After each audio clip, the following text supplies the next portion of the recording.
생 즉 사, 사 즉 생의 정신으로 우리가 강력히 연대해 함께 싸워 나간다면 분명 우리의 자유와 민주주의를 지켜낼 수 있을 것입니다.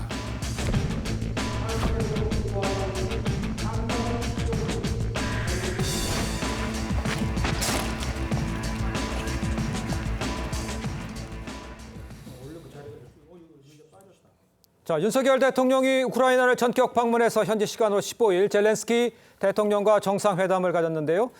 재건 사업을 지원하기로 했습니다. 한동훈 장관은 최근 지방을 찾는 행보를 이어가면서 그 배경에 지금 관심이 모아지고 있습니다. 네. 전문가들과 함께 지금부터 자세히 짚어보겠습니다. 네, 김근식 전 국민의힘 비전전략실장, 이현종 문화일보 논설위원, 김현정 민주당 평택을 지역위원장, 장윤미 민주당 법률위 부위원장 함께합니다.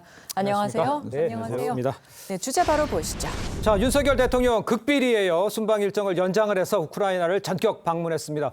우리 대통령이 이 파병지가 아닌 전시국가를 공식 방문한 거 이번이 처음입니다. 전쟁 중인 지역을 방문한 이유, 먼저 김구식 교수께서는 어떤 이유에서 결정을 했을까? 사실 이제 우크라이나 바로 옆인 리투아니아에서 나토 정상회의가 있었기 때문에 그렇습니다. 행이라도 가시지 않을까 저도 개인적으로 한번 궁금했었습니다. 예. 근데 아니나 다를까 전격적으로 방문을 한 것 같은데요. 네. 저는 2004년에 당시 노무현 대통령이 우리 이라크에 파병을 했기 때문에 예. 자위투 부대를 극비리에 전격 방문한 적은 있습니다. 그러나 전쟁 중인 나라에 그것도 저렇게 공식 방문 형식으로 네. 가서 정상회담하고 언론 발표도 하고 이렇게 공식 방문 형식으로 간 것은 사실 처음입니다. 그 정도로 좀 엄중한 결심을 하고 갔다고 보고요. 제일 중요한 것은 윤석열 정부 출범 이후에 계속 우리가 강조해왔던 자유세계와의 연대.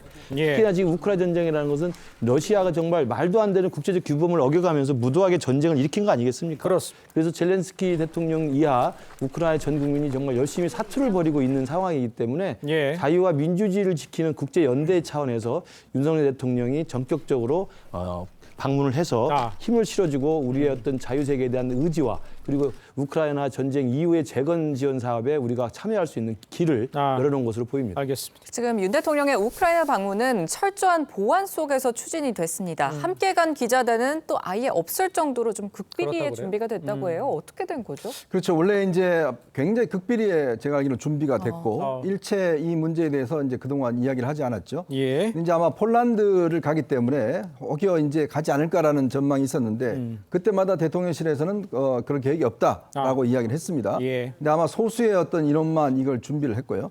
보통 지금 우크라이나를 가는 방법은 지금 항공기로는 가지 못합니다. 격추의 위험성이 있기 때문에 예. 대부분 폴란드에서 기차를 이용해서 키우까지 한 10시간 정도 걸리거든요. 네. 그동안 바이든 대통령이나 기시다 총리나 대부분 사람들이 전부 다 이 기차로 일단 이동을 했습니다. 그렇죠. 이번도 마찬가지로 윤석열 대통령이 기차를 이용해서 한 10시간 정도 이제 키우로 옮겼고요. 예. 근데 이제 문제는 이렇게 갈 경우에라도 혹여 러시아 측의 미사일 공격이나 이런 게 있을 수가 있기 때문에 제가 알기로 아마 사전에 가기 직전에 러시아 쪽에서도 통보를 한 것으로 알고 있습니다. 예. 그래서 어떤 이런 갑작스러운 공격에 대비하는 그런 측면이 있었는데 아마 이제 대통령이 방문을 했기 때문에 그 인근 지역이나 이런 데에서 어떤 뭐 교전 상황이나 이런 것들은 이제 일단 현재로서는 없었던 것 같고요. 예. 그리고 현장에 가서 정상회담을 하고 몇 군데 둘러본 이후에 다시 열차를 타고 폴란드로 왔고 그 사이에 일단 폴란드에 마련된 이제 기자들 같은 경우는 거기서 이제 정부가 제공해주는 중심으로 해서 일단 기사를 작성한 것으로 그렇게 알고 있습니다. 알겠습니다.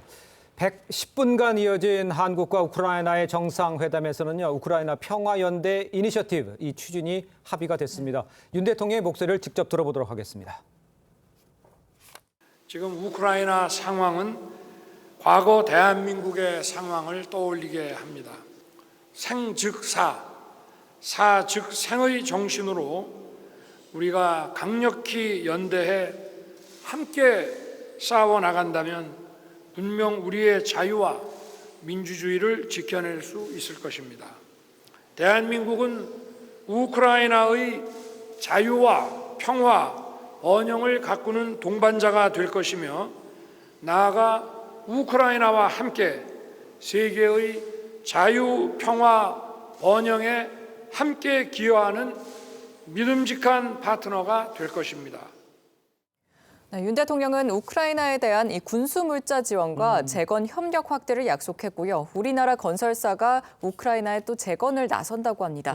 회담 성과 좀 어떻게 보셨습니까?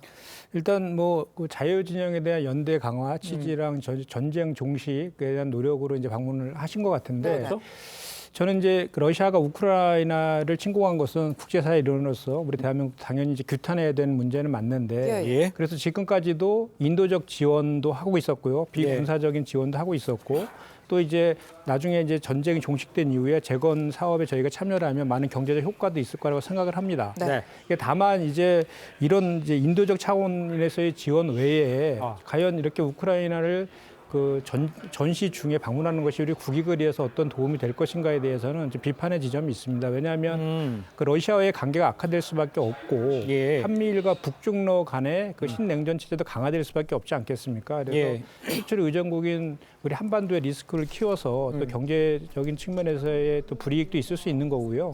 또 우리가 이제 표면적으로 내세우고 있는 북핵과 미사일의 위기에 대응하기 위해서 나토와의 협력이 이제 필요하다고는 하지만 사실 북핵과 미사일의 문제는 유엔 안보리의 사항이거든요. 그래서 그동안에 그 유엔 안보리 차원에서 그 국제 경제적인 그런 제재들을 해왔지 않습니까? 그리고 중국과 러시아가 중요한 유엔의 안보리 이사국이기도 하기 때문에 북핵 문제 해결을 위해서는 오히려 중국과 러시아의 관계도 저희가 좀 잘 이용할 그런 측면이 있다는 측면에서 보면 그런 아쉬운 점은 좀 있다 이 말씀 드립니다. 알겠습니다.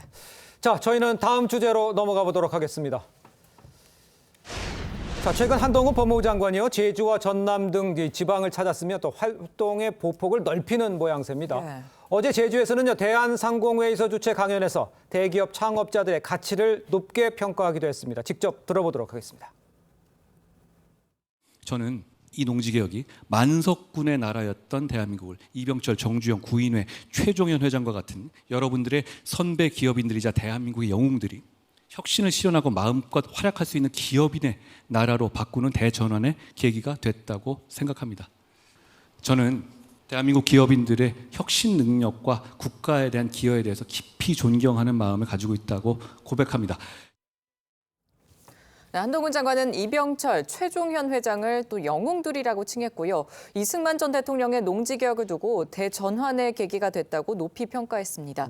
이 발언들의 의미는 교수님은 어떻게 들으셨어요? 해방 이후에 한국 현대사, 특히 대한민국의 역사에 대한 저는 한동훈 장관의 인식을 잘 정리한 거라고 봅니다. 물론 이제 자리가 저 제주 포럼이라는 데가 이제 그 대한상공회에서 주최하는 이제 포럼을 정기적으로 하는 건데 거기에 이제 초청된 연사로 강연을 한 것이기 때문에 아마 상공인들, 기업인들에 대한 아마 한동훈 법무장관의 개인적인 소회, 그다음에 권고사항, 그다음에 이 현대 정세 이후의 어떤 기업인들의 어떤 비전에 대한 이야기를 했을 것으로 보이고요.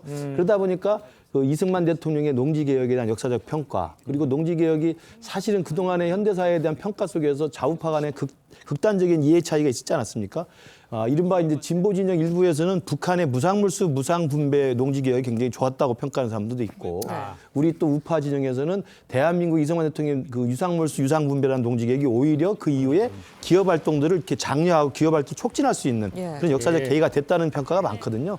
아마 그런 면에서 한동훈 법무장관이 그런 해방 후에 농지개혁에 대한 긍정적 평가를 역사적으로 평가를 해주고 지금 21세기에 실제 기업을 운영하고 있는 이 상공인들, 그다음에 기업인들에 대해서 우리의 그 일단 뭐 재벌들로 부정적 평가를 받았습니다만 지금 대한민국의 경제를 이끌어온 가장 주치의 역할을 했던 분들 아니겠습니까? 이병철 회장이나 뭐 최종현 회장이나 이런 분들의 기업가 정신, 기업가 정신에 대한 혁신의 정신들을 잘 설명한 것으로 보이고 제가 볼 때는 이제 아마 최근 들어 그 보인 행보 중에서는 법무장관의 고유 역할과는 조금 벗어난 것이지만 상당히 마음에 드는 발언이었다고 생각이 듭니다. 일단 근데 이걸 두고 또 윤 대통령의 정치 철학과 같은 색깔 아니냐 이런 지적들도 나왔거든요. 변호사님 어떻게 보세요? 네, 일단 한동훈 장관이 법무부 장관에 갇혀 있는 행보는 아닌 것 같습니다. 광폭 행보 그리고 정치적 미래를 염두에 둔 행보라고밖에 볼 수가 없을 것 같아요. 일단 호남과 제주와 관련해서는 4.3에 대해서 언급하기도 했고요. 호남을 그 전남지사에 대한 예방에 대한 답방 성격이었다고 하는데 거기서 어떤 연설이나 이런 워딩을 보면 예. 뭐 모든 국민 그리고 지역민들을 다 잘 살게 해야 된다. 그리고 과거의 정치인들, 기업인들을 소환하면서 이 미래를 이야기하는 이런 부분들 예. 아마 본인의 정치적 미래를 좀 예측하고 광폭 행보를 하고 있다.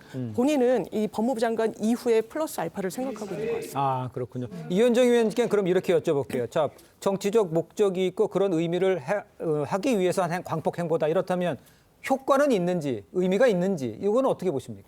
그러니까 뭐 아무래도 이제 한동훈 장관이 워낙 이제 초청을 받다 보니까 그러니까. 아마 이번 대전 포럼에서도 이제 초청을 한 것 같고, 그렇지만 제가 볼 때는 특히 이제 우리 산업계가 가장 지금 요구하고 있는 게 뭐냐면 인력 부족입니다. 그렇죠. 왜냐하면 지금 우리 출산율이 0.74%는 뭐 세계적으로 최하이지 않습니까? 맞아요. 예. 그리고 지금 당장 지금 조선업계라든지 이런 데서는 수주 물량은 많은데 일할 수 있는 인력이 없어요. 그 이유가 뭐냐면 제도적인 문제에 있습니다. 예. 특히 우리나라 같은 경우는 이제 이런 그 기술자들 같은 게 쿼터제를 실시하고 있어요. 네. 그러니까 1년에 뭐 한 2,000명, 3,000명 정도밖에 들어오지 못합니다. 근데 일본은 그 쿼터제가 없습니다. 아. 그렇다 보니까 일본은 몇만 명씩 지금 지원을 하고 있거든요. 그래서 이제 윤석열 대통령도 그렇고 한동훈 장관도 그렇고 이 쿼터제를 일단 없애겠다. 예. 그러면서 이민 문제에 대한 이제 본격적인 이민청을 설립하는 문제. 예. 더군다나 지금 당장 급한 거는 숙련 지금 용접공들을 데리고 오는 문제. 이게 굉장히 급합니다.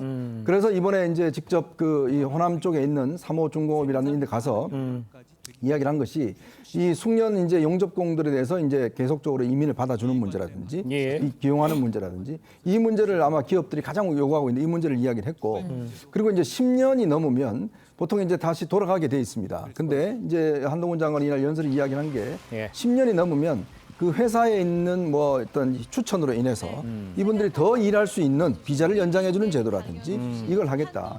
왜냐하면 이제 우리가 이 출산율을 이제 인위적으로 올리기가 굉장히 어렵습니다. 자, 그렇다면 방법은 결국은 이민을 받아들이고 받아들이자면 정말 양질의 인력을 받아들이는 게 중요하거든요. 그래서 아마 본인이 유럽 국가를 돌아다니면서 다 이런 것들 현장 조사를 했다고 그럽니다.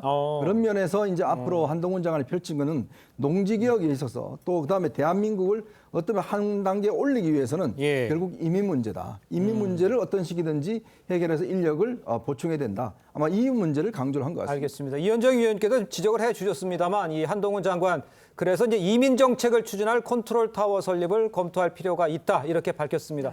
한 장관은 줄곧 이 국익을 위해서 이민을 강조했는데 이게 이제 현실적인 문제도 있고 또 실제적으로 민심을 얻을 수 있을지 이것도 이제 관심거리거든요. 네. 이현정 전 대변인께서는. 예, 김현정. 김현정. 저기 그 한동훈 장관이 이제 그 법무부의 업무는 맞아요. 이민 문제라든지 그렇죠. 4.3 사건에 대한 직권 재심이라든지. 예. 그런데 그렇게 그 장관이 현장까지 직접 가서 저렇게 하는 것은 그 법무부 장관 업무 이상의 그 의미를 저는 함축하고 있다고 보는 거예요.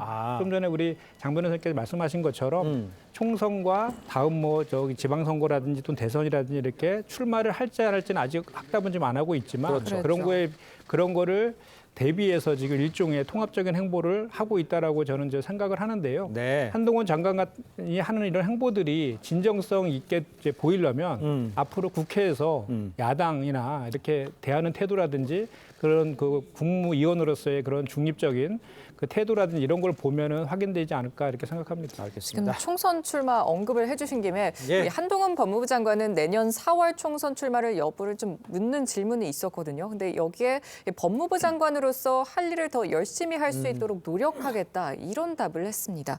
출마할지 모르는 일이지만 만약에 출마를 한다면 좀 어떻게 될까요?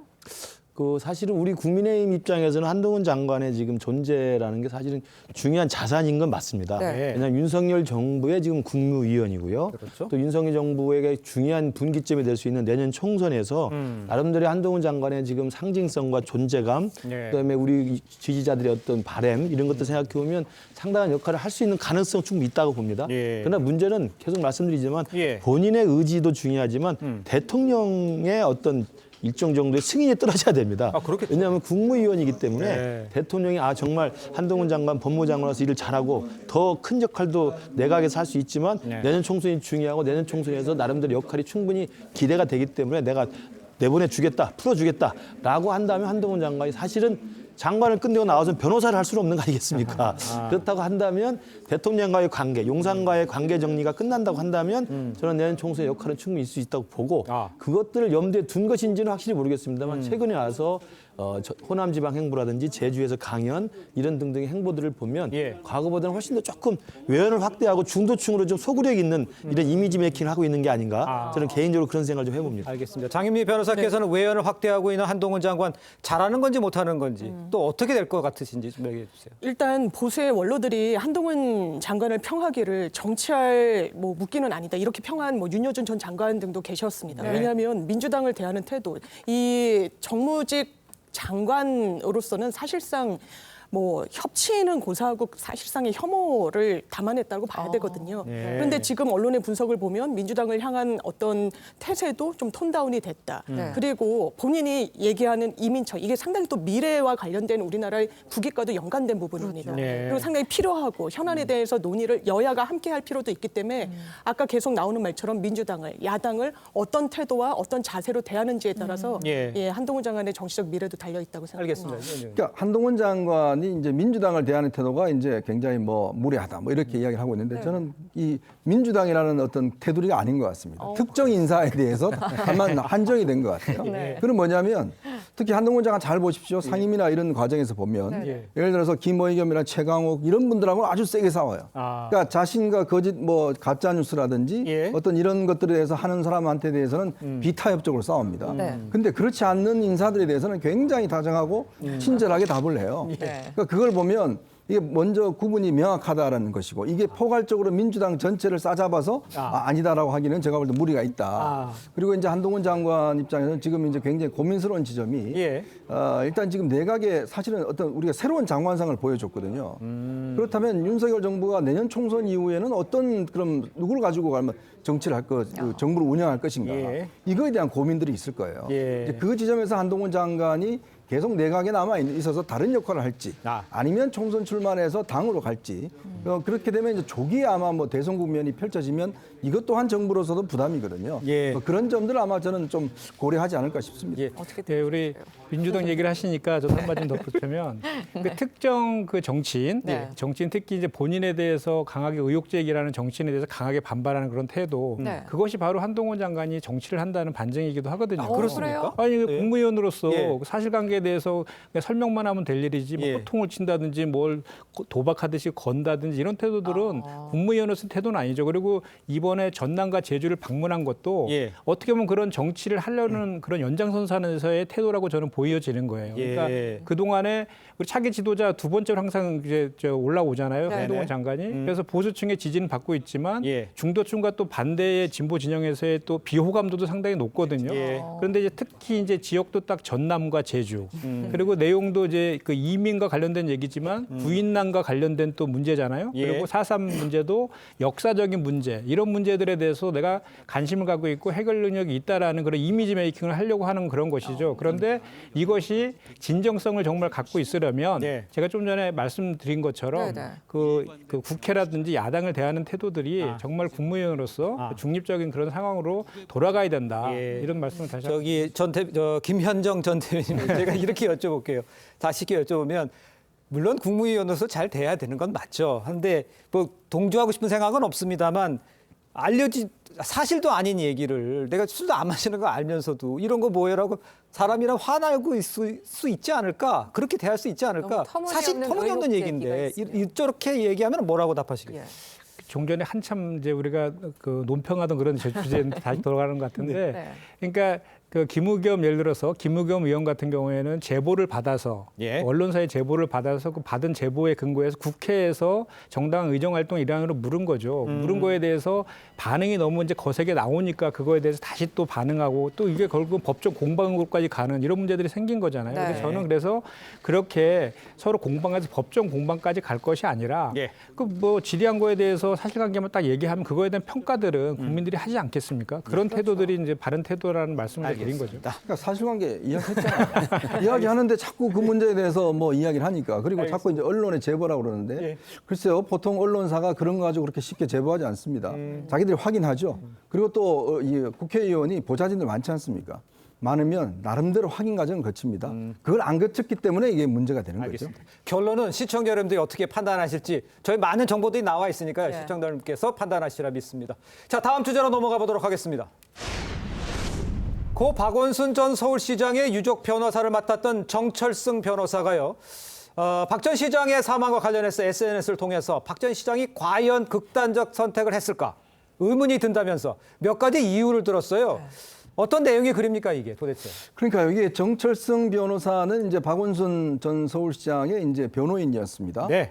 그리고 뭐 최근에 이분이 여러 가지로 뭐 논란을 좀 불러일으키는 중심에 있는 인물인데 네. 저는 왜 갑자기 이런 이야기인지 모르겠습니다. 아시겠지만 당시에 이 박 전 시장이 사망하기 전에 예. 청와대로부터 전화를 받았다. 그리고 또 민주당 일부 인사로부터 사퇴하라는 압력을 받았다는. 그다음에 이제 본인이 이제 이쪽 북악산 뒤쪽에서 이제 극단적 선택을 했는데, 예. 그러니까 그 과정에 대한 그다음에 그 선택한 방식에 대해서 상당히 의문을 제기했다는 거거든요. 그러니까 그래서 이게 석연치 않다. 세 번째, 왜 부검을 안 했는가? 그러니까 제가 당시 찾아보니까 부검의 경찰로서는 이 타살의 흔적이 전혀 없고 그다음에 이제 자살로 극단 선택으로 볼 수 있는 여러 가지 정황들이 있다. 네네네. 가족들도 부검을 원치 않는다 해서 거기서 종결을 했습니다. 그런데 왜 본인은 이제 와서 부검을 하지 않았는가? 이 부분에 대한 이제 의문을 제공하고 있는데 예. 글쎄요. 과연 이제 이게 당시에 어떤 수사로서는 뭐 큰 문제가 없었던 것인데 예. 특히 본인의 어떤 변호인을 했던 사람의 어떤 주장이기 때문에 여러 가지 좀 의문을 낳고 있는 것 같습니다. 그렇습니다. 지금 정 예. 변호사의 주장에 의하면 이 수사 정보가 청와대를 통해서 피의자에게 유출된 것 같거든요. 이게 사실이면 좀 파장이 클 것 같아요. 당시에도 뭐 그런 논란이 조금 있었습니다. 계속 있었죠. 그리고 이제 유명 정치인의 어떤 그런 그 비극적인 어떤 극단의 선택에 대해서는 네네. 항상 일각에서 음모론이 제기가 됩니다. 과거에 노무현 전 대통령의 경우도 그랬고요. 네네. 그렇기 때문에 이제 저희들은 다 일단락이 된 것으로 생각을 하고 넘어갔습니다만 지금 느닷없이 담당 변호사였던 분이 저런 것들을 공개적으로 제기를 하기 때문에 네. 지금 논란이 다시 커지고 있는데요. 예. 저는 그 당시 경찰 수사 다 완전히 정리가 됐고요. 예. 그다음에 이미 국가기관에 통해서 당시에 피해자라고 하셨던 분이 그 고소를 한 상태였기 때문에 그분에 대한 예. 것들도 국가인권위원 등등해서 다 정리가 된 사건입니다. 그러니까요. 그런데도 불구하고 이 부분을 다시 끄집어내서 정말 음모론적으로 타살 의혹을 제기하는 것은 예. 저는 어떤 의도가 있을 수밖에 없다고 생각하는데 제 개인적인 뇌피셜은 두 가지라고 생각합니다. 하나는 뭡니까? 저분이 성추행 혐의로 이미 고소가 된 분입니다. 성추행 혐의로 고소가 된 피의자인데 공교롭게 또 성추행 혐의로 고소가 됐던 고 박원순 시장 사건을 맡았기 때문에 예. 아마 이 박원순 시장의 그 극단적 선택에 대한 어떤 새로운 논란거리를 이렇게 불러일으키면서 자신에게 지금 씌워지고 있는 성추행 혐의를 좀 물타기 하려는 게 아닌가 제 개인적인 생각. 굉장히 개인적인 생각입니다. 네. 또 하나는 그것도 저것도 아닌다면 왜 갑자기 했을까? 예. 관종이라는 생각밖에 안 듭니다.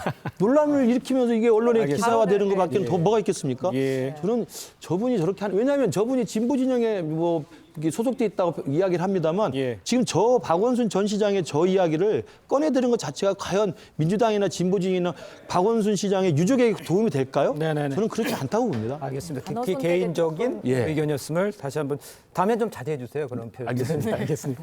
자, 장희미 변호사께서는 의도가 어떻다고 예상을 할 수가 있어요? 저는 의도를 짐작하기도 좀 어렵고요. 상당히 대리인으로서는 좀 부적절합니다. 예. 일단 의혹 제기라는 게 모모라고 추정된다, 모모라고 들었다인 겁니다. 청와대로부터 전화를 받았다고 하더라. 그리고 그 당시에 가볍게 옷을 입고 등산길에 갔던 거고 컨테이너 박스, 그러니까 본인이 안가로 활용하던 장소에서 다른 사람을 만났을 수 있다. 이거는 실체가 없는 의혹 제기에 불과합니다. 그러니까 예. 다른 해석을 낳을 수밖에 없는 것이고요. 본인이 해임된 과정과 관련해서도 석연치 않다라고 하지만 기본적으로 변호사들은 의뢰인의 선택을 받는 직업입니다.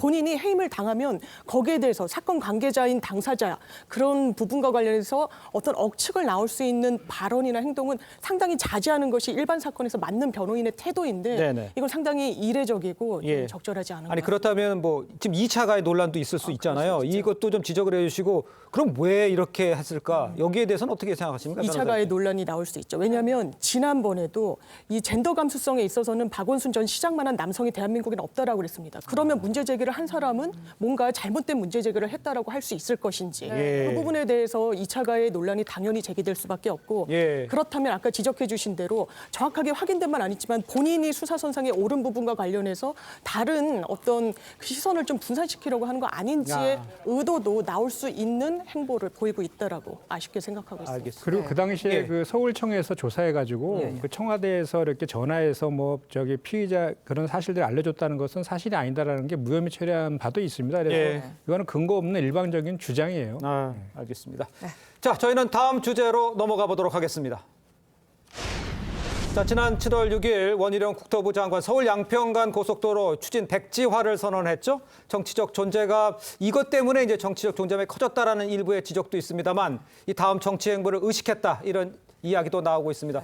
당내에서는 어떻게 저걸 평가하고 있습니까? 저도 이제 개인적으로 원희룡 장관을 잘 알고 그 오랫동안 겪어봤기 때문에 뭐 자기 대선 주자로서의 몸집을 키우고 정치적인 어떤 비중을 키우기 위해서 전격적으로 백지화 선언을 했다고 이야기하는데요. 저는 절대 그렇게 보지 않습니다. 왜냐하면 백지화라고 하는 당시의 당정협의회 결과를 발표했던 것이 좀 전격적인 모습은 있었습니다만 그렇죠. 이미 그 전에 그 김두관 의원이 국토부의 질의를 통해서 땅 문제 의혹을 제기했고 그 전에 뭐 이런 이야기 하기 좀 그렇습니다만 그 청담동 술자리 가짜뉴스와 비슷한 경로를 밟아왔어요. 6월 초에 더 탐사가 뜬금없이 의혹을 제기했고 6월 중순에 이해찬 전 대표가 지방 강연에서 이걸 거의 확정적으로 이야기해서 김건희 여사 비리 게이트로 그냥 정리를 합니다. 그리고 김두관 의원이 국토위원이니까 국토부에 질의를 했으니까 그때 원희룡 장관은 처음 그걸 논란을 이제 듣게 됩니다. 보고를 받게 됩니다. 그래서 그 다음부터 이게 어공과 늘공의 차이기 때문에 이건 논란이 될 수 있으니 일단 중단을 하자. 일단 그 상태에서 잠시 보류를 했다가 국토부에서 다 상황을 다 체크한 다음에 설명을 다 했어요. 변경안이 논의되는 과정이나 김건희 여사 땅 일가가 있던 것에 대한 아무 영향이 없다는 것을 설명을 했는데도 불구하고 이미 민주당은 TF팀 만들고 양평 가서 기자회견하고 어떤 의원님들은 이게 당군 일의 최대 이권 카르텔이고 처가 비리 게이트로 정리가 돼버린 거예요. 그러다 보니까 아마 7월 6일 날 당정협의회에서 원희룡 장관이 전문적으로 판단했을 때 이것을 그대로 추진한다고 엄청나게 내년 총선까지 김건희 게이트가 될 것이고 이걸 추진 안 하고 원안으로 돌아가면 봐라 우리의 지적이 맞지 않느냐라고 수용하는 꼴이 돼버리는 거죠. 일단 정책의 추진성 자체, 정책의 안정성 자체가 훼손됐다고 판단을 하고 일단 이 정쟁이 마무리될 때까지는 잠정적으로 보류하자는 의미에서 백지화로 저는 생각을 합니다. 그러니까 그 이상도 이하도 저는 의미가 없다 저는 이렇게 봅니다. 지금 원 장관은 민주당 이 경기도당이 고속도로 논란과 관련해서 자신을 공수처에 고발한 데에 대해서 어이가 없어서 헛웃음조차 나오지 않는다 이렇게 밝혔습니다.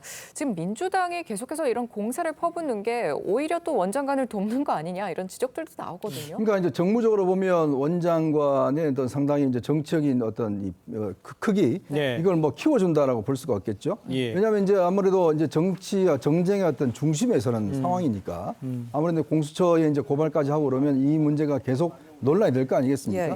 그리고 이제 원희룡 장관 같은 경우는 아마 조만간 이제 뭐 사퇴를 한다든지 총선 출마라든지 뭐 이러한 행보를 이제 할 걸로 예상이 되는데 뭐 이러한 부분들이 본인한테는 썩 불리한 상황은 아닌 것 같다. 그리고 또 이 문제에 대해서 본인은 지난번에 이제 뭐 한 25분짜리 유튜브에서 설명을 했지만 본인이 충분히 뭐 자신 있다라고 이야기를 하고 있어요. 그렇기 때문에 아마 이 부분에 대해서는 뭐 본인이 계속적으로 어떤 자신의 어떤 이 선택의 어떤 정당성을 주장할 것 같습니다. 알겠습니다. 자, 일단 여야는요 집중호우에 따른 수해 사태로 내일 예정이 돼 있던 이 국토교통위원회 전체 회의를 연기하기로 합의를 했습니다. 그러니까 수요일이나 목요일쯤 전체 회의와 또 원장관을 상대로 한 이 현안 질의 예상이 됩니다. 김현정 전 대변인께서 보시기에는 지금 어떤 식으로 국회에서 이 문제를 민주당 쪽에서는 어떻게 다룰 생각이십니까? 그러니까 이 내용은 사실 되게 간단하거든요. 그러니까 그 2008년부터 시작돼서 15년 동안 그 이제 수건 사업이었던 것이 21년 4월달에 이제 힘들게 예비 타당성 조사를 통과를 하잖아요. 그 15년 동안에는 단 한 번도 원안인 양서면 외에 강상면이 나오지 않았었는데 정권이 바뀌고 군수가 국민의힘 군수로 바뀌면서까지 원안이 아닌 강상면이 종점으로 바뀌는 이런 내용으로 바뀐 거예요. 그러면 이것이 왜 누구에 의해서 바뀌었는가를 밝히는 것이 이것이 핵심입니다. 그런데 계속해서 여당에서 는 이것을 뭐 민주당 출신의 전 군수라든지 또는 뭐 김부겸 전 총리의 뭐 사태까지 끌어들어서 이걸 계속 물타기 하려고 하는 거거든요. 근데 몇 차례에 걸쳐서 원희룡 장관이 말을 바꿨어요. 처음에는 늘공이죠. 실무자들이 착오를 해서 저 원복을 지시했다 이렇게 네. 얘기했다가 네. 그 다음에는 양평군과 주민들이 원해서 바꿨다라고 했는데 그것도 아니고 예. 그 다음엔 다시 그 민간 설계 회사의 의견을 반영한 것이다 이렇게 또 말을 바꾸고 있는데 그 내용도 이런저런 의혹들이 또 흥결들이 많이 발견되고 있는 그런 네. 상황이지 않습니까? 네. 그렇기 때문에 지금 이것은 여당이 계속해서 물타기하고 정쟁화하고 있기 때문에 예. 여야가 공이 이것은 그러면 실제적 진실규명을 위해서는 여야가 합의해서 저기 국정조사를 통해서 밝히는 방법밖에 없겠다 이 말씀을 드리고 또 하나는 윤석열 대통령께서 예, 예. 만기 7남이시잖아요. 모든 네. 거에 대해서 뭐 수보회의 통해서 다 입장을 딱딱 밝혀 오지 않으셨습니까? 예. 뭐 노조 문제라든지 뭐 이권 카르텔이나 킬러 문항 등 예. 이것은 본인의 저 부인과 관련된 예. 처가와 관련된 문제이지 않습니까? 그런데 네. 한 말씀을 안 하세요. 그래서 윤석열 대통령도 본인의 예. 입장도 표명할 필요가 있겠다 이 말씀도 알겠습니다. 반박 기회를 드려야 되는데 좀 시간이 없어서요. 자, 정치권 소식은 여기까지입니다. 네 분과 인사 나누겠습니다. 고맙습니다. 감사합니다. 감사합니다. 감사합니다.